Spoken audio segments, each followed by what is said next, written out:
Hey guys, so it's here. I have finally gotten hands on the Blackmagic Pocket Cinema Camera 4K. And let's just say it has been a really long time coming. An eternity if we're being completely honest. Thanks a lot BMD for delivering my camera after everyone else in the world, literally.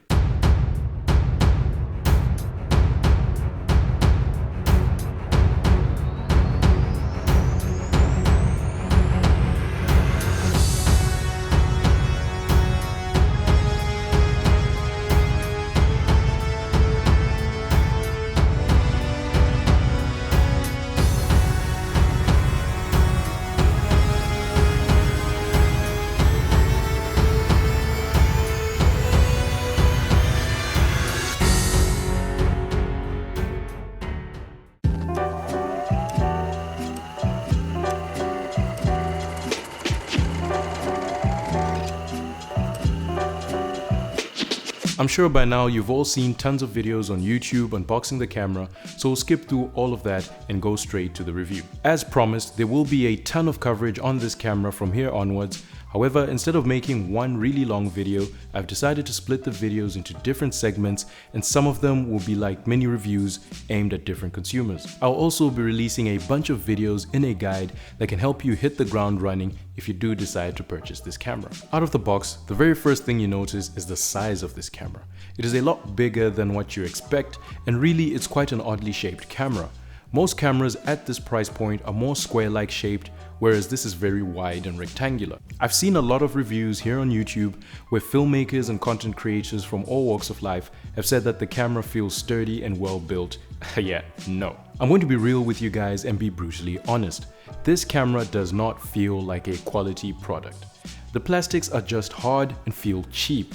Don't get me wrong, it doesn't squeak or anything, and for what it's worth, it's actually put together pretty nicely. However, it is light and it is very large, so it feels very hollow, which is a feeling I really do not like. You do not get a robust magnesium body or anything like that.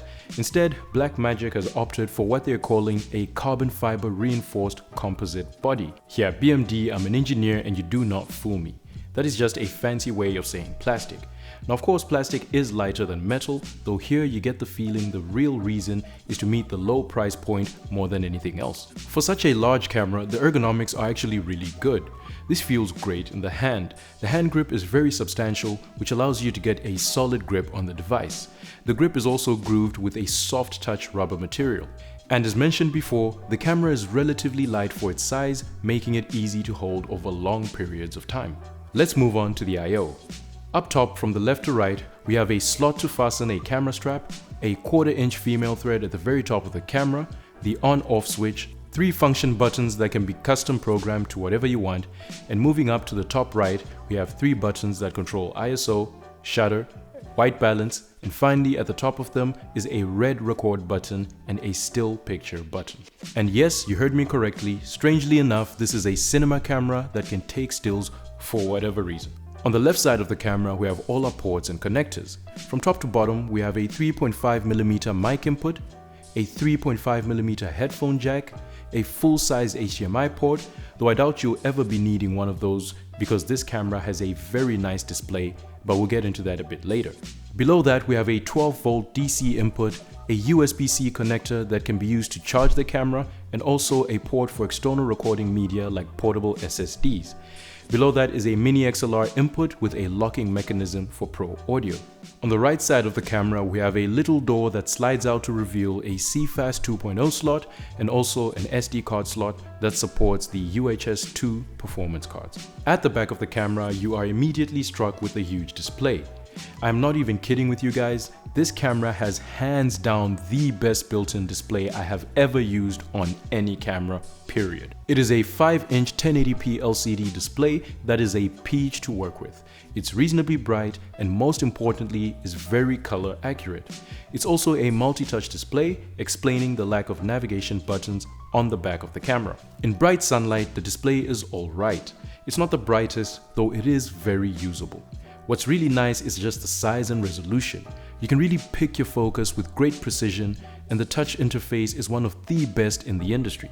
And FYI, no, the display does not articulate in any way. To the right of the display, we have an iris button that automatically sets exposure according to your highlights and shadows. Below that is the focus button that does a single focus on objects that are in a square in the middle of the display by default. Below that, we have 4 buttons that are grouped together. The first one is the HFR or high frame rate button, which allows you to toggle your slow motion options that can more closely be tuned in the menu. And below that is a zoom in button that zooms into a 1:1 scale, allowing you to nail your focus. Underneath it is the menu button, and finally at the very bottom, the playback button that allows you to view and play your recorded clips. In the front of the camera, we have a rotating wheel switch that allows you to change your ISO, shutter speed or angle, and white balance after pressing the corresponding button at the top of the camera. We have another record button that is placed in quite an awkward position. Blackmagic claims that this is made for creators that want to have the camera facing them to record themselves, which makes absolutely no sense at all because the other record button that I mentioned earlier is next to it and actually closer towards the user when filming in that position. Anyway, surrounding the lens mount, we have 2 stereo microphones that have 4 individual mics for better audio quality. And in the middle is a pretty large lens mount where we have our full-size 4/3 dual native ISO film sensor that has about 8.9 megapixels and is capable of capturing 13 stops of dynamic range. The sensor is 18.96 by 10 millimeters in dimensions, making it slightly wider than other standard Micro Four Thirds sensors, but narrower. And finally, on the right of the camera is a LED record indicator that lights up red when the camera is recording. Again, another feature that is probably unnecessary for most people. Underneath the camera, we have another 1/4 inch female thread right behind some air vents for cooling.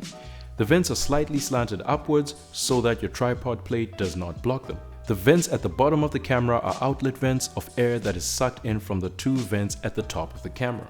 On the bottom right of the camera is the battery door.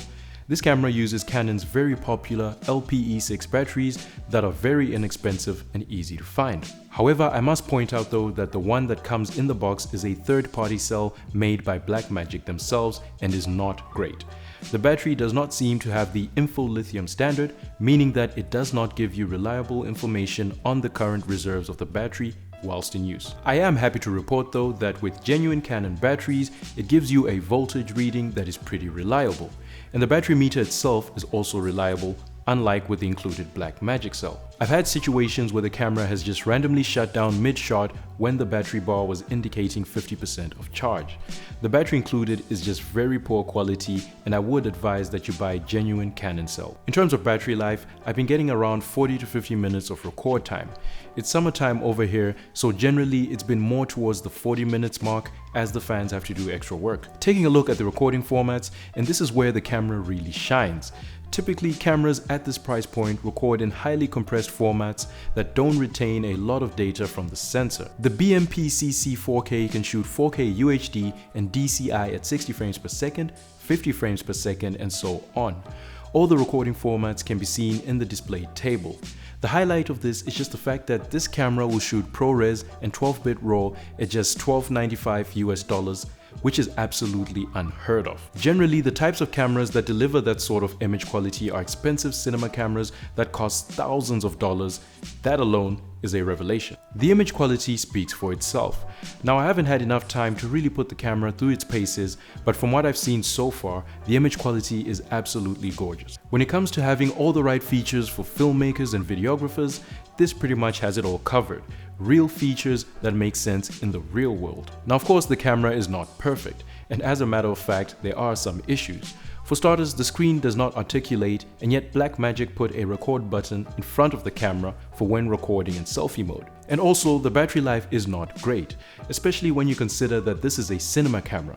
Cinema cameras generally tend to have great battery life. Another thing to point out is that the odd shape of the body means that it is an absolute pain to balance on electronic gimbals, as standard cameras tend to be a lot less wide. The camera also lacks in-body image stabilization, making it almost unusable handheld, unless you purposely want your footage to look like it's from a camera sitting on top of a vibrating cell phone. And finally, the biggest con of all is the camera's autofocus. It's contrast-based and not great.